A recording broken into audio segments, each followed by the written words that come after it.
Hey, it's me, MLB. Here's chapter 38 of Heard You Like Me, and this one is titled A Capture. Unfortunately, Momo said in a dead voice, and you couldn't help but laugh. Jirou, are you okay in there? You asked with a smirk.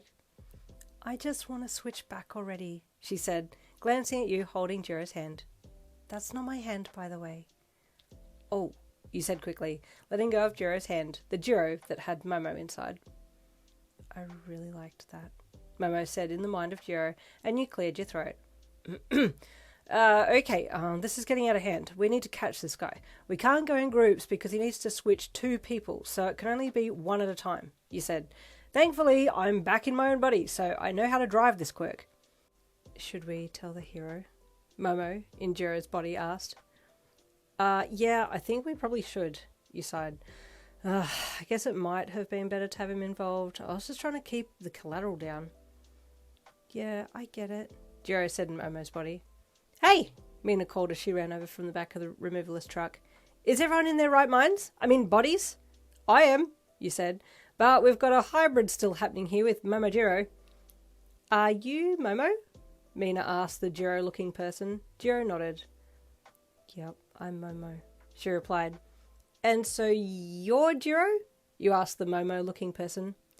Yeah, she said, looking down Momo's front and then quickly looking away. You smirked. Yep, I'd be lying if I hadn't copped an eyeful every now and again when I was in her body, you thought internally. Okay, so what do we do?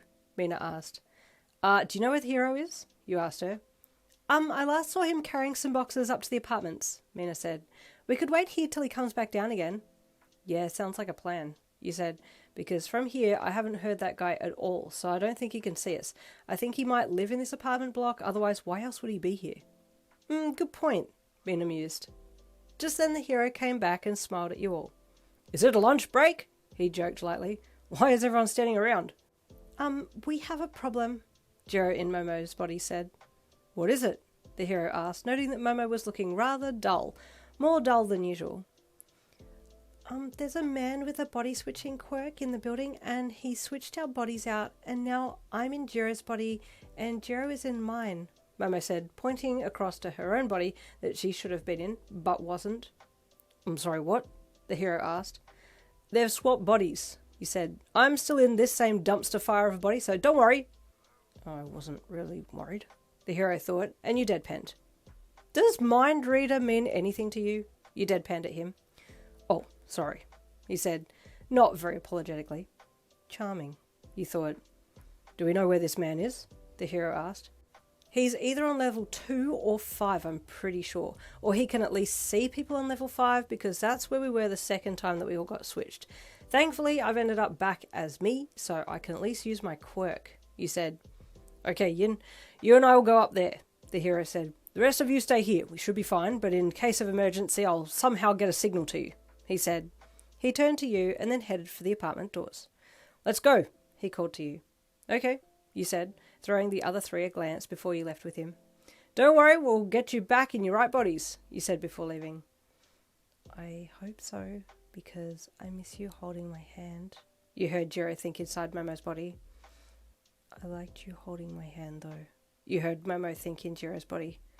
Ugh, what a mess, you added in your own thoughts, walking to the stairs with the hero. Any plans, partner? You asked him as he walked ahead of you. I'm relying on your quirk to find him, and then we can flush him out or grab him somehow, the hero said. Yeah, sounds good. We just have to make sure he can't see us because he might be able to switch us then, you said. The hero nodded, and you and him continued up the stairs, with your quirk on high alert to find this guy. Jeez, I hope he's still here, you thought as you climbed the stairs. Just as you got to the next level, you heard an inner voice that was familiar and sinister, and you grabbed the back of the hero's shirt in front of you to stop him in his tracks. What is it? He asked, looking back at you. He's still here, you whispered to him. I just heard him, but he's distant. He must be up on level 5. Okay, good, the hero said, continuing on. You followed and kept your quirk on, scanning and scanning until you heard him rambling about heroes again. Yeah, he's still here, still near the hallway that we walked before. He must be waiting for us to come back again, you said in a soft voice to the hero, and he nodded to confirm that he had heard you. Onwards you walked until you got to level 5, and then slowed as you got to the top of the stairs. Where? The hero asked you softly. You paused and looked around, listening intently. There, you said after listening for a bit and hearing him again.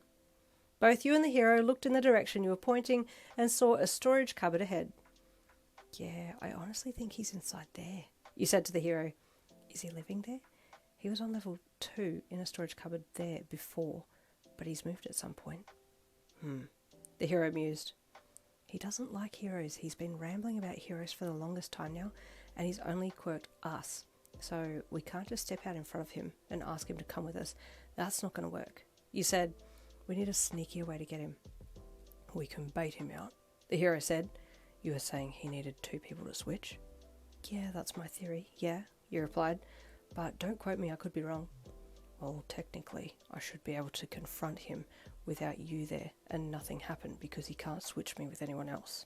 The hero said, yeah, technically, but what if that's not the case? You replied, concerned that this guy was going to do something crazy. Well, we don't know if we don't try. The hero said, geez, bro, that's a bit risky, isn't it? You asked. It's the only shot we've got. He said, you stand by as backup, and I'll go to the door and try and pry it open or break it somehow without him seeing me, and then I'll take him down. Yeah, okay, I'll keep my jumper handy to wrap over his eyes once you have him down. You replied, I do think he needs to actually see the person he's going to quirk. Okay, sounds like a plan. The hero said with a nod. Okay, you replied with a nod. This is so damn risky, bro, but we don't have any options here. It needs to be a one-person thing doing this, you thought.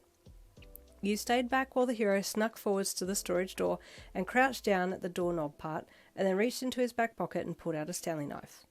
After looking at the door for a second, he slowly and quietly inserted the thin knife end between the door jab and the wall and moved the knife up, pushing the lock up and then twisting the door handle that moved easily in his hand. Then he quickly slipped the knife away and pulled the door open. It appeared that the guy hiding in there hadn't been expecting to be ambushed and was caught before he could do or say anything, and then all of a sudden you saw him on the floor with the hero covering his eyes and calling for you to bring your jumper. You ran over and helped wrap it over his eyes that he wasn't too pleased about, and was yelling expletives the whole time, but eventually you got him sorted and breathed a sigh of relief. Can you call the local police? The hero asked you. We need some backup, and someone else who can either reverse or nullify a quirk. Wait, our homeroom teacher can do that, you said. Aizawa, he's Hero Eraserhead, isn't he? Let's get him down here. Good thinking, the hero said as he remained keeping this guy on the floor, and you took his phone from his outstretched hand and called the local police station. Hey, well done. Well, the chaos has ended for now. Now we'll see what happens. Does this change Momo and Jirou's thoughts about yin and vice versa? Now they've all felt what it's like to be feeling what it's like to be in each other's bodies. I don't know what I'm saying anymore. Nothing makes any sense. Stay tuned for the next chapter coming tomorrow. I'll see you then.